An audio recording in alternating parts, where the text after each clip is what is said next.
saveur divine. Cette bonne nouvelle du royaume sera prêchée dans le monde entier pour servir de témoignage à toutes les nations. Alors viendra la fin. Ce pain céleste vous est présenté par Immaculée Niraneza. Je vous salue très chers amis qui écoutez l'émission Saveur divine. Pour commencer notre méditation d'aujourd'hui, je vous propose de faire une déclaration d'amour pour notre Seigneur. Est-ce que tu aimes Dieu, toi qui m'écoutes? Je ne le doute pas. Je sais que nous avons un point en commun, c'est que nous aimons Dieu, c'est que nous lui appartenons, c'est que nous sommes les disciples de Jésus-Christ. Alors, en commençant notre journée, faisons-lui cette déclaration d'amour. Rappelons à notre Dieu combien nous l'aimons. Alléluia. Le psaume 18 au verset 2, je dis ceci. Je t'aime, ô Éternel, ma force. Éternel, mon rocher, ma forteresse, mon libérateur, mon Dieu, mon rocher où je trouve un abri. Mon bouclier, la force qui me sauve, ma haute retraite. Je m'écrie, loué soit l'Éternel. Dès le réveil, je me rassasierai de ton image. Alléluia. Dès le réveil, je chanterai l'amour de notre Seigneur. Voilà, chers amis, ça c'était une introduction pour commencer notre émission d'aujourd'hui. Vous savez que nous sommes en train de voir ce thème qui dit « Allez, faites les disciples dans toutes les nations ». Matthieu 28, 19. Bien entendu, avant de lire, je voudrais souligner ceci, c'est que quelqu'un qui va faire les disciples, avant de commencer, avant d'entrer dans cette mission de faire les disciples, il faut que tu sois toi-même disciple de Jésus-Christ.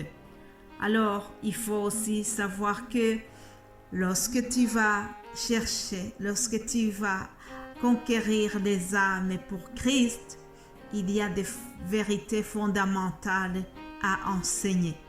Oui, chers amis, il y a les vérités fondamentales à savoir. D'ailleurs, ça c'est le titre d'aujourd'hui.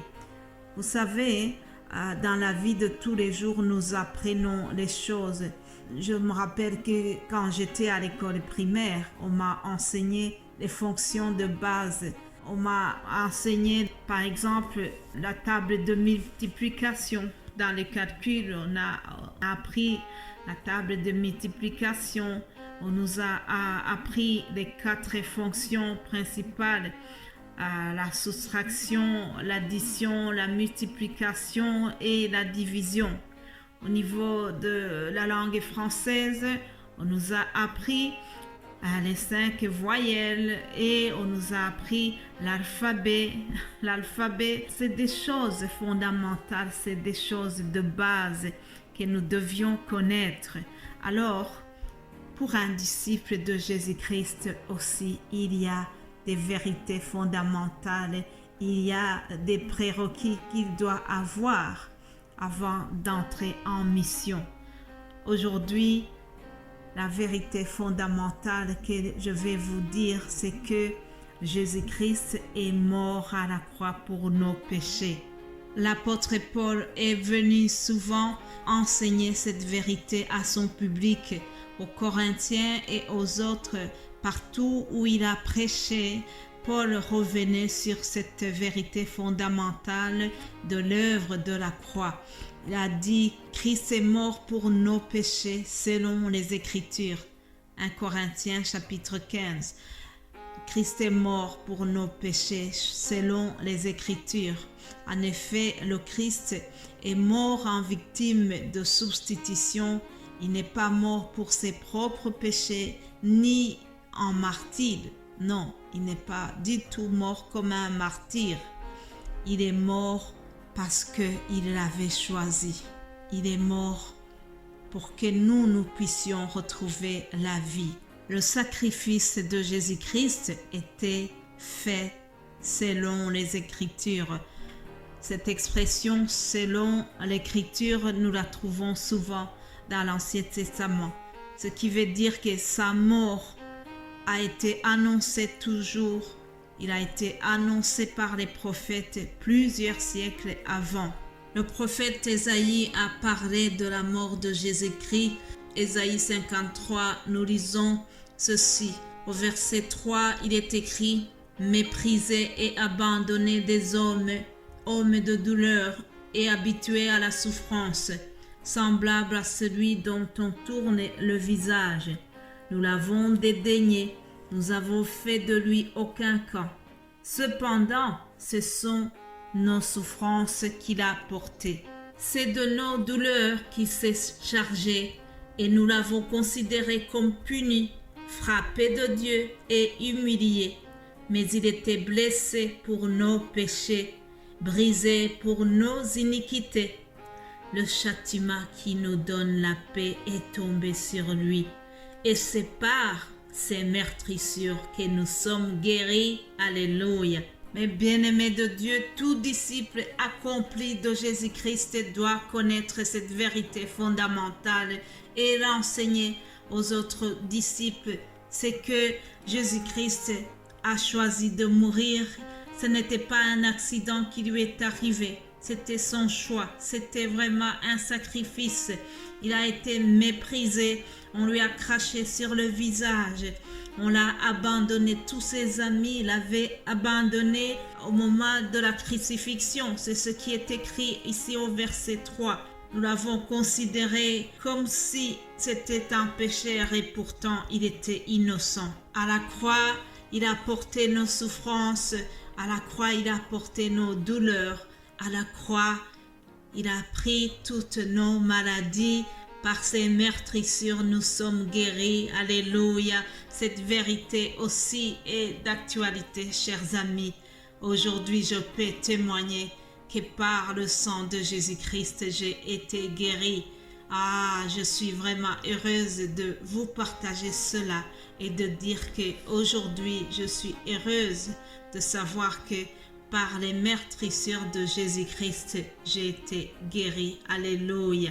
L'œuvre de la croix, c'est quelque chose que nous devons enseigner aux autres disciples, aux futurs disciples de Jésus-Christ. Il faut savoir que nous étions morts par nos offenses et il nous a rendus à la vie grâce à l'œuvre de la croix.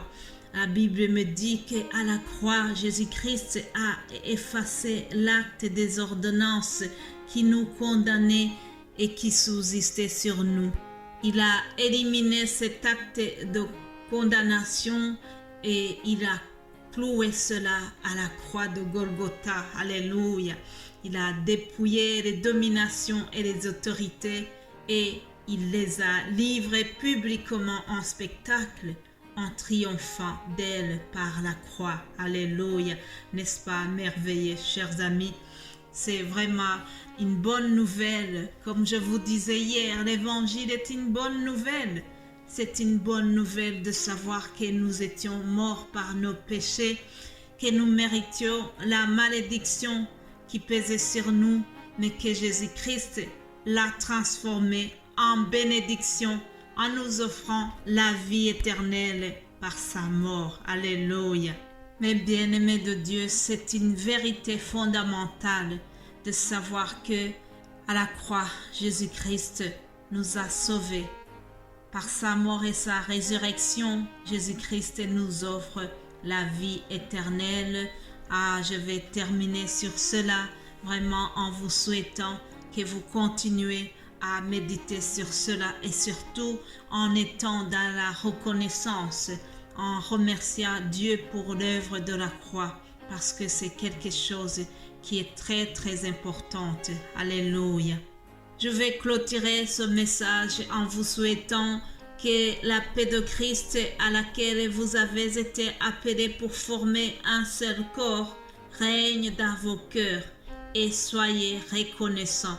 Soyons toujours reconnaissants pour l'œuvre de Jésus à la croix et que la parole de Christ demeure en nous dans toute sa richesse. Au nom de Jésus-Christ, Soyez bénis, chers amis, et je vous retrouve demain par la grâce du Seigneur.